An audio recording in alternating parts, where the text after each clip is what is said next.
ಗಿರೀಶ್ ಮತ್ತು ತಂಡದವರಿಂದ ಒಂದು ನಾಟಕ ಪ್ರದರ್ಶನ. ಅಚ್ಚವ್ರಿಗೆ ಅಡ್ಬಿದ್ದೆ. ನನ್ನ ಹೆಸರು ಶಿವಣ್ಣ. ಮೆಟ್ರಿಕ್ಯುಲೇಷನ್ ಮುಗಿಸಿದೀನಿ. ಮುಂದೆ ಓದ್ಬೇಕು ಅಂತ ಬಹಳ ಆಸೆ ಇದೆ. ಅದಕ್ಕೆ ನಿಮ್ ಆಶಯ ಕೇಳ್ಕೊಂಡ್ ಬಂದೆ. ಇಲ್ಲಿರೋಕ್ ಸ್ವಲ್ಪ ಅವಕಾಶ ಕೊಟ್ರೆ. ಆ ಸಿದ್ಧಗಂಗಾ ನಿನಗೆ ಒಳ್ಳೇದ್ ಮಾಡ್ಲಿ. ಹಿಂದೊಂದ್ಸಲ ನೀನ್ ಇಲ್ಲಿ ಬಂದಿದ್ದೆ ಅಲ್ವಾ? ಬಾ ಬಾ ಶಿವಣ್ಣ. ಇಷ್ಟೇನ ಎಲ್ಲಿದ್ಯೋ ನೀನು? ಬಾ ಕುಳಿತ್ಕೋ. ನಿನ್ನನ್ನೇ ಎದುರು ನೋಡ್ತಿದ್ದೆ. ತಗೋ ಹಿಡಿ ಇದನ್ನ. ಚೆನ್ನಾಗಿ ಓದು. ಮಹಾಪ್ರಸಾದ. ಹೀಗೆ ಮಠಕ್ಕೆ ಪ್ರವೇಶ ಪಡೆದ ಶಿವಣ್ಣ ತನ್ನ ನಡವಳಿಕೆಯಿಂದ ಮಠದ ಅಂದಿನ ಉತ್ತರಾಧಿಕಾರಿಯಾಗಿದ್ದ ಶ್ರೀ ಮರುಳಾರಾಧ್ಯರ ನೆಚ್ಚಿನ ಶಿಷ್ಯನಾಗಿ ಹೈಸ್ಕೂಲ್ ಶಿಕ್ಷಣವನ್ನು ಮುಗಿಸುತ್ತಾರೆ. ನಂತರ ಬೆಂಗಳೂರಿನ ಸೆಂಟ್ರಲ್ ಕಾಲೇಜಿನಲ್ಲಿ ಪದವಿ ವ್ಯಾಸಂಗ ಮಾಡುತ್ತಿದ್ದಾಗ 1930 ಜನವರಿ 16ರಂದು ಮಠದ ಉತ್ತರಾಧಿಕಾರಿಗಳಾದ ಶ್ರೀ ಮರುಳಾರಾಧ್ಯರು ಹಠಾತ್ ಲಿಂಗೈಕ್ಯರಾದರೆಂಬ ಸುದ್ದಿ ತಿಳಿದು ಮಠಕ್ಕೆ ಧಾವಿಸುತ್ತಾರೆ. ಆಗ ಅಜ್ಜವ್ರಿಗೆ ಅಡ್ಬಿದ್ದೆ. ಬಾ ಶಿವಣ್ಣ. ಮರುಳಾರಾಧ್ಯರ ನಂತರ ಮಠದ ಉತ್ತರಾಧಿಕಾರಿಗಳು ಯಾರೆಂದು ನಾವು ಜನಾಭಿಪ್ರಾಯವನ್ನು ಸಂಗ್ರಹಿಸಿದಾಗ ಎಲ್ಲರೂ ನಿನ್ನ ಹೆಸರನ್ನೇ ಸೂಚಿಸಿದ್ದಾರೆ. ಸಿದ್ಧಗಂಗನ ಪ್ರೇರಣೆಯೂ ಅದೇ ಆಗಿದೆ. ನಿನ್ನ ಅಭಿಪ್ರಾಯವೇನು? ಗುರುಗಳ ಆಜ್ಞೆ. ನಾನು ತಯಾರಿದ್ದೇನೆ. ಚೆನ್ನಾಗಿ ಯೋಚನೆ ಮಾಡಿ ಹೇಳು ಶಿವಣ್ಣ. ಸನ್ಯಾಸಿಯ ಬದುಕು ಹಾಲು ತುಪ್ಪ ತಿಂದಷ್ಟು ಸುಲಭವಲ್ಲ. ಸನ್ಯಾಸತ್ವ ಅಂದರೆ ಎಲ್ಲದರಿಂದ ವಿರಕ್ತನಾಗುವುದು ಅಲ್ಲ. ಸನ್ಯಾಸಿಯ ಜೀವನ ಕತ್ತಿಯ ಅಲಗಿನ ಮೇಲೆ ನಡೆದ ಹಾಗೆ. ಇಡೀ ಸಮಾಜವನ್ನೇ ತನ್ನ ಸಂಸಾರವೆಂದು ಬಾಳುವವನೇ ನಿಜವಾದ ಸನ್ಯಾಸಿ. ಈಗ ಗುರು ಬೆನ್ನ ಹಿಂದೆ ಇದ್ದರೆ ಗುರಿ ತಲುಪುವುದು ಕಷ್ಟ ಅಲ್ಲ ಗುರುಗಳೇ. ನಿಮ್ಮ ಆಶೀರ್ವಾದ ಒಂದಿದ್ದರೆ ಸಾಕು. ಆ ಸಿದ್ಧಗಂಗನ ಕೃಪೆ ಸದಾ ನಿನ್ಮೇಲಿದೆ. ಇನ್ನು ಮುಂದೆ ಈ ಮಠಕ್ಕೆ ನೀನೇ ಉತ್ತರಾಧಿಕಾರಿ.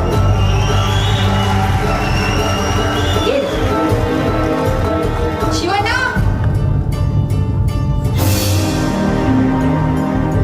ಅಜ್ಜ ಗಡ್ಬಿದ್ದೆ. ಶಿವಣ್ಣ, ನಾನ್ ಕೇಳಿದ ವಿಷಯ ನಿಜನಾ? ಏನಪ್ಪಯ್ಯ? ಸನ್ಯಾಸ ಸ್ವೀಕರಿಸಿ ಮಠಕ್ಕೆ ಉತ್ತರಾಧಿಕಾರಿ ಆಗ್ತಿದ್ದಂತೆ. ಹೌದಪ್ಪಯ್ಯ. ಅಜ್ಜವ್ರು ಹೇಳಿದ್ದು ಆಯ್ತು, ನಾನು ಒಪ್ಪಿದ್ದು ಆಯ್ತು. ನಿನ್ನ ತಲೆಗೆ ಕೆಟ್ಟಿದ್ಯಾ? ಚೆನ್ನಾಗಿ ಓದಿ ನಮ್ ಕುಟುಂಬಕ್ಕೆ ಒಳ್ಳೆ ಹೆಸರು ತರ್ತೀಯ. ಆಮೇಲೆ ನಿಂಗ್ ಲಗ್ನ ಮಾಡಿ ನೆಮ್ಮದಿಯ ಕಣ್ಮುಚ್ಚನ ಅಂತ ಕನ್ಸ್ಕೊಂತಿದ್ದೆ. ಸನ್ಯಾಸಿ ಆಗ್ತೀನಿ ಅಂತಿದ್ಯಲ್ಲ, ಇದೆಲ್ಲ ಬೇಡ ಮಗ್ನೆ. ಈ ಮಠದ ಸಾಹಸ ಬಿಟ್ಬಿಡು. ಇರೋ ಆಸ್ತಿ ಪಾಸ್ತಿ ನೋಡ್ಕೊಂಡು ರಾಜನ್ ತರ ಇರುವಂತೆ. ಬಾ. ಇಲ್ಲ ಅಪ್ಪಯ್ಯ, ನನಗೆ ಮದುವೆ ಸಂಸಾರದ ಬಗ್ಗೆ ಆಸಕ್ತಿ ಇಲ್ಲ. ನನ್ನ ಕರ್ತವ್ಯ ಒಂದೇ, ಮಠಾಧಿಕಾರಿಯಾಗಿ ಈ ಕ್ಷೇತ್ರವನ್ನು ಮುನ್ನಡೆಸಬೇಕು. ನನಗೆ ಆಶೀರ್ವಾದ ಮಾಡಿ.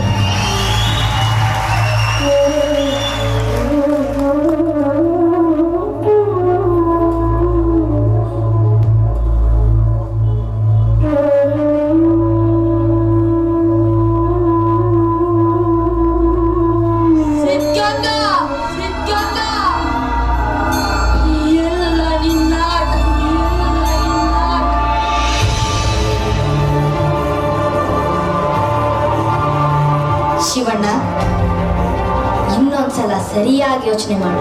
ನಾನು ನಿರ್ಧಾರ ಮಾಡಿದ್ದೀನಿ ಗುರುಗಳೇ. ನನಗೆ ವಿದ್ಯುಕ್ತವಾಗಿ ಈಗಲೇ ದೀಕ್ಷೆ ಕೊಡು. ಇಲ್ಲವೆಂದರೆ ಸಂಬಂಧಿಕರ ಕಾಟ ತಪ್ಪುವುದಿಲ್ಲ.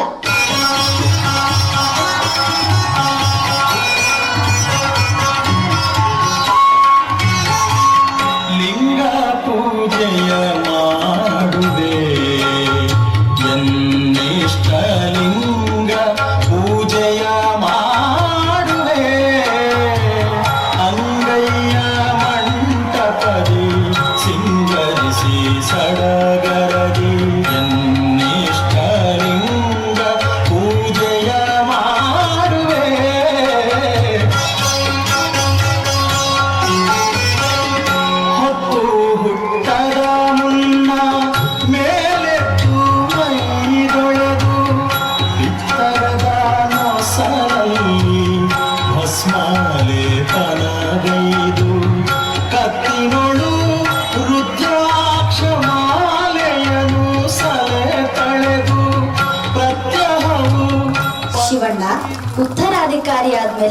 ಮಠದ ಜವಾಬ್ದಾರಿಗಳನ್ನು ನಿಭಾಯಿಸುವುದು ಸುಲಭದ ಮಾತಲ್ಲ. ಅನ್ನದಾಸೋಹ ಶಿಕ್ಷಣದ ಎಲ್ಲ ಜವಾಬ್ದಾರಿಗಳನ್ನ ನೀನೇ ಹೊರಬೇಕು. ಅದಕ್ಕೆ ನಮ್ಮ ಕಡೆಯಿಂದ ಯಾವುದೇ ಸಹಾಯ ಸಿಗುವುದಿಲ್ಲ. ಹಸಿದಾಗ ಅನ್ನ ನೀಡುವಾತ ದಾನಿಯಲ್ಲ, ದಾಸನಾಗಿ ಉಣಬಡಿಸುತ್ತಾನೆ. ಬಡವರಲ್ಲಿ ದೇವರನ್ನು ಕಾಣುವ ಪರಿಪಾಠವಿದು. ಹೀಗಂತೆ ಅಣ್ಣ ಬಸವಣ್ಣನವರು ಹೇಳಿದ್ದಾರೆ, ಅದರಂತೆ ನಾನು ನಡೀತೀನಿ. ನಿಮ್ಮ ಆಶೀರ್ವಾದ ನನ್ನ ಮೇಲಿರಲಿ. ಶಿವಣ್ಣ, ತಗೋ ಅನ್ನದಾಸೋಹ, ಜ್ಞಾನದಾಸೋಹ. ಬೇಡಿ ಬಂದವರಿಗೆ ಆಶ್ರಯ ಎಂದಿಗೂ ನಿಲ್ಲಿಸಬೇಡ. ತಗೋ. ಜೈ ಸಿದ್ಧಗಂಗಾ.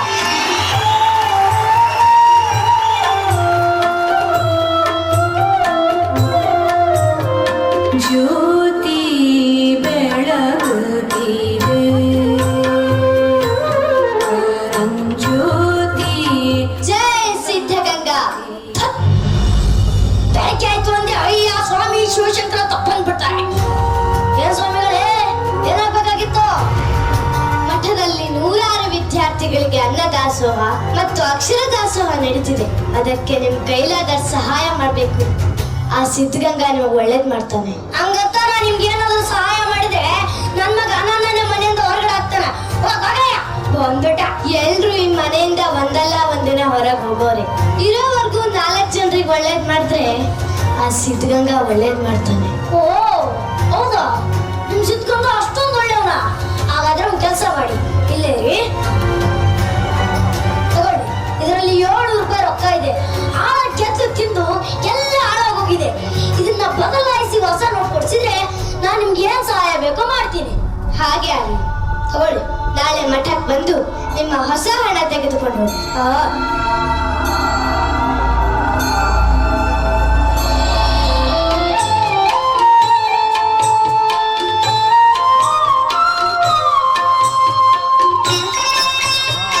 ಸ್ವಾಮಿಗಳಿಗೆ ಅಡ್ಬಿದ್ದೆ. ಓ ಚಿಕ್ಕಣ್ಣ, ನಿಮ್ಮನ್ನ ಎದುರು ನೋಡ್ತಾ ಇದ್ದೆ. ಅವತ್ತು ಯಾಕೆ ಬರ್ಲಿಲ್ಲ? ಬರ್ಬೇಕಿತ್ತಲ್ಲ. ಇರ್ಲಿ, ತಗೊಳ್ಳಿ. ಯಾಕೇನಾಯ್ತು? ಇದು ನೀವ್ ಅವತ್ತು ಹಣ ಬದಲಾಯಿಸ್ಕೊಡಿ ಅಂತ ಕೊಟ್ಟಿದ್ರಲ್ಲ, ಅದನ್ನ ಬದಲಾಯಿಸಿದೀನಿ, ತಗೊಳ್ಳಿ. ಬೇಡ ಸ್ವಾಮಿ, ನಾನು ನಿಮ್ನ ಪರೀಕ್ಷೆ ಮಾಡಿ ನಿಮ್ ಮನಸ್ಸನ್ನು ನೋಯಿಸ್ಬಿಟ್ಟೆ. ಹುಟ್ಟಾಗಿಂದ ಇಲ್ಲಿವರೆಗೂ ಒಬ್ಬರಿಗೆ ತಿನ್ನೋ ಕೊಡ್ಲಿಲ್ಲ, ಉಣ್ಣೋ ಕೊಡ್ಲಿಲ್ಲ. ಬಡ್ಡಿ ಓರದಲ್ಲಿ ಗಂಟಿಗೆ ಗಂಟ್ ಮಾಡಿ ಹಣ ಕೂಡಿಟ್ಟೆ ಹೊರತು ಜನಗಳ ಪ್ರೀತಿ ಸಂಪಾದನೆ ಮಾಡ್ಲಿಲ್ಲ. ಇವತ್ತು ನನ್ನ ಹೆಂಡತಿ, ಮೊಮ್ಮಕ್ಕಳು, ಸಂಬಂಧಿಕರು ಎಲ್ಲ ನನ್ ಬಿಟ್ಬಿಟ್ಟು ದೂರ ಹೊರಟದ್ದು. ಅವರೇ ಇಲ್ಲ ಅಂದ್ಮೇಲೆ ಈ ಹಣ ಇಟ್ಕೊಂಡು ನಾನೇನ್ ಮಾಡ್ಲಿ ಸ್ವಾಮಿ? ತಗೊಳ್ಳಿ, ಇದರಲ್ಲಿ 4,000 ರೂಪಾಯಿ ಇದೆ. ಇದನ್ನ ನಿಮ್ಮ ಮಠದ ಕಾರ್ಯಗಳಿಗೆ ಒಪ್ಪಿಸ್ಕೊಂಡು ನಂಗೆ ಸಿದ್ಧಗಂಗನ್ ಸೇವೆ ಮಾಡೋಕೆ ಅವಕಾಶ ಕೊಡಿ ಸ್ವಾಮಿ. ಕೊಟ್ಟಿದ್ದು ತನಗೆ, ಬಚ್ಚಿಟ್ಟಿದ್ದು ಪರರಿಗೆ. ತಿಳಿದವ್ರು ಹೇಳ್ತಾರೆ ಮಹಾದಾನಿ ಅಂದ್ರೆ ಕೃಪಣ ಅಂತ. ಚಿಕ್ಕಣ್ಣ, ನೀನ್ ಇನ್ಮುಂದಿಂದ ಇಲ್ಲೇ ಇರ್ಬಹುದು. ಹೇಳು, ಮೇಲೇಳು. ಮಹಾಪ್ರಸಾದ, ಮಹಾಪ್ರಸಾದ. ಸ್ವಾಮಿ, ನಾನು ಕೊಡುಮುರ್ಕೆ ಹಳ್ಳಿಯಿಂದ ಬರ್ತಿದ್ದೀನಿ. ನನಗೆ ನನ್ನವರು ಅಂತ ಹೇಳ್ಕೊಳ್ಳೋರು ಯಾರು ಇಲ್ಲ. ಈ ಜೀವ ಬಯಸೋದು ಒಂದು ತನ್ನ, ಇರೋಕ್ ಸ್ವಲ್ಪ ಜಾಗ, 4 ಒಳ್ಳೆ ಮಾತು. ಅದು ನಂಗೆ ಯಾರಿಂದಲೂ ಸಿಗ್ಲಿಲ್ಲ. ಇಲ್ಲಾದ್ರೂ ಸಿಗುತ್ತೆ ಅಂತ ಬಂದಿದ್ದೀನಿ. ದಯವಿಟ್ಟು ಇದ್ರಲ್ಲಿರೋ ಹಣನ ಒಪ್ಪಿಸ್ಕೊಂಡು ನಂಗಿಲ್ಲಿರೋ ಜಾಗ ಕೊಡಿ ಬುದ್ಧಿ. ನನ್ನ ಕೊನೆ ಉಸಿರಿರೋವರೆಗೂ ಆ ಸಿದ್ಧಲಿಂಗೇಶ್ವರನ್ ಸೇವೆ ಮಾಡ್ಕೊಂಡು ನನ್ನ ಪ್ರಾಣ ಬಿಡ್ತೀನಿ ಸ್ವಾಮಿ. ದೇಹಿ ಅಂತ ಯಾರೇ ಬಂದ್ರು ಈ ಸಿದ್ಧಗಂಗಾ ಮಠ ಅವರನ್ನ ದೂರ ತಳ್ಳಲ್ಲ. ನಿಮ್ಮೆಲ್ಲರ ಮೇಲೆ ಸಿದ್ಧಗಂಗಾ ಹಾಗೂ ನಮ್ಮ ಗುರುಗಳು ಉದ್ಧಾನೇತಿಗಳ ಕೃಪೆಯಾಗಿದೆ. ಅದರಿಂದ ನೀವು ಇಲ್ಲಿ ಬಂದಿದ್ದೀರಾ ಅಷ್ಟೇ. ಬೇಡ ಅನ್ಲಿಕ್ಕೆ ನಾನು ಯಾರು? ನಾನು ಕೂಡ ಇಲ್ಲಿಗೆ ಬೇಡಿ ಬಂದವನೇ. ಬನ್ನಿ ಹೋಗೋಣ. ಜ್ಯೋತಿ ಬೆಳಗುತ್ತಿದೆ, ಜ್ಯೋತಿ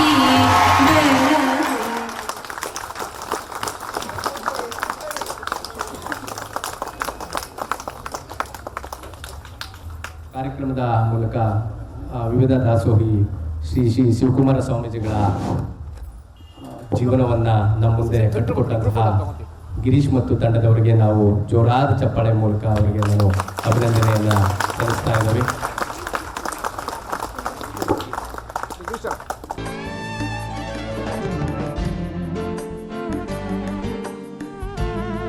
ಗೌತಮಿ ತಂಡದವರಿಗೆ ಮತ್ತು ಗಿರೀಶ್ ತಂಡದವರಿಗೆ ಕಿರು ಕಾಣಿಕೆ ಇರುತ್ತೆ. ಪ್ಲೀಸ್ ಎಲ್ಲ ಚೇಂಜ್ ಮಾಡಿ.